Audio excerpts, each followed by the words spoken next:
चुनाव नतीजों के बाद भी अगर कुछ प्रत्याशी चाहें तो ईवीएम मशीन चेक करा सकते हैं।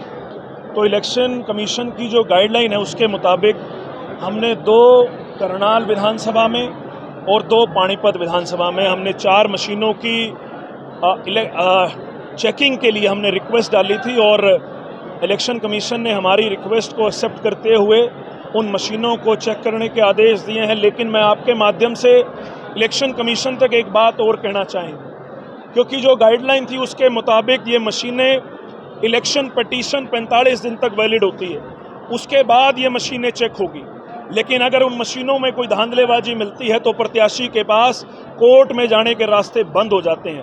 तो इसलिए हम ये भी अनुरोध करते हैं कि या तो इलेक्शन पिटीशन का समय बढ़ाया जाए और या इन मशीनों की चेकिंग 45 दिन के अंदर की जाए। क्या कुछ डाउट था जो ये देखिए, कुछ बूथों पर जो नतीजे रहे वो हमारी उम्मीद मुताबिक नहीं थे, तो इसी को लेकर हमारे कार्यकर्ताओं से, हमारे नेताओं से सलाह करके, विश्लेषण करके हमने ये फैसला किया कि कुछ बूथों की ईवीएम मशीन की जो है वो जांच कराई जाए। और क्योंकि इलेक्शन एक ट्रांसपेरेंट प्रोसेस होना चाहिए, किसी के मन में कोई संशय नहीं रहना चाहिए, और ये खुद इलेक्शन कमीशन की जारी गाइडलाइन है जिसको फॉलो करते हुए हमने इन मशीनों की जांच के लिए रिक्वेस्ट डाली। किरण चौधरी, कुमारी शैलजा हों, हालांकि किरण चौधरी पार्टी छोड़ चुकी है, लेकिन उसके बावजूद भी सवाल है कि क्यों कैसे हुई पार्टी। देखिए, सभी सीनियर नेताओं का सम्मान है, लेकिन मुझे लगता है कि 2019 के चुनाव में जब कांग्रेस हारी थी तब ये बात किसी ने नहीं कही।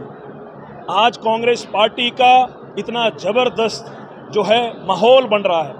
5 सीटें कांग्रेस ने हरियाणा के अंदर जीती हैं और कुछ सीटें हमारी बड़ी क्लोज मार्जिन से रही हैं। मुझे लगता है कि ये चीज़ें जो हैं पार्टी के अंदर बंद कमरों में बैठ के विश्लेषण होना चाहिए अगर इस प्रकार की कोई बात है। मुद्दा को छोड़ के जा रहे हैं लगातार, क्या मनमानी चल रही है कांग्रेस पार्टी?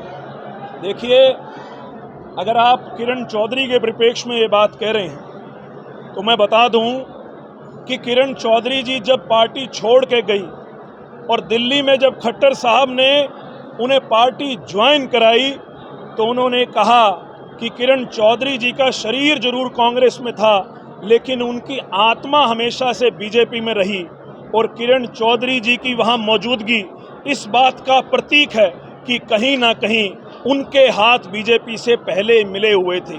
कहीं ना कहीं ये फिक्स मैच पर्दे के पीछे चल रहा था। लेकिन कांग्रेस एक बहुत बड़ा जहाज है। कांग्रेस के अंदर हमारे जो कुशल नेतृत्व है वो काबिल है कि हमारा अगला जो चुनाव है उनके नेतृत्व में लड़ा जाएगा और कांग्रेस पार्टी पूर्ण बहुमत से हरियाणा के अंदर सरकार, पार्टी जो आदेश देगी सिर माथे स्वीकार करते हुए वो काम करने की। विधानसभा चुनाव लड़ सकते हैं। मैं कह रहा हूं, पार्टी जो आदेश देगी उस आदेश को सिर माथे स्वीकार करूंगा। मैं कांग्रेस पार्टी के सभी नेताओं का धन्यवाद करता हूं। सभी ने सहयोग किया। जो चुनाव का विश्लेषण है वो हमारे दिल्ली में जो हमारे सीनियर नेता हैं उनके साथ बैठ के जरूर हम करेंगे। लेकिन मैं एक बात जरूर कहना चाहूँगा, क्योंकि घर से ऐसे संस्कार मिले हैं कि भला किसी का कर ना सको तो बुरा किसी का मत करना। सिर्फ इतना संदेश मैं देना चाहूँगा। अनिल जी ने एक बात कही है कि कांग्रेस को कांग्रेस ही हराती है, क्या मानते हैं? मुझे लगता है कि इसके बारे में आप अनिल राणा जी से प्रतिक्रिया लें तो बेहतर है। उनका व्यक्तिगत ये राय है, अगर उनसे बात करेंगे तो वो इसके ऊपर विश्लेषित जो अपनी बात रख सकें। देखिए, उन्होंने जिस प्रकार से बात रखी, मुझे लगता है कि उस बात को गलत तरीके से तोड़ मरोड़ के देखा जा रहा है। बंसीलाल जी की विरासत, अगर किरण चौधरी जी को बंसीलाल जी की विरासत की फिक्र होती तो वो कांग्रेस में रहती। कांग्रेस पार्टी ने उन्हें क्या नहीं दिया, मंत्री उन्हें बनाया, नेता प्रतिपक्ष उन्होंने बनाया।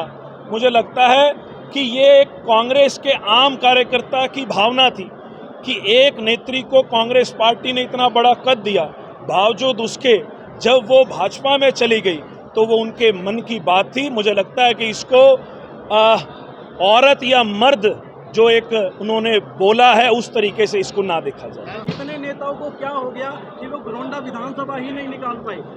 देखिए, चुनाव के अंदर हार और जीत के कई कारण होते हैं। और जब लोकसभा का चुनाव है और विधानसभा के चुनाव में मुद्दे भी अलग होते हैं। सभी नेताओं ने, मैं धन्यवाद दोबारा से करता हूं सभी स्थानीय नेताओं का, सबने मेरा सहयोग किया, मुझे आशीर्वाद दिया, मेरा चुनाव अपने हाथों में लिया।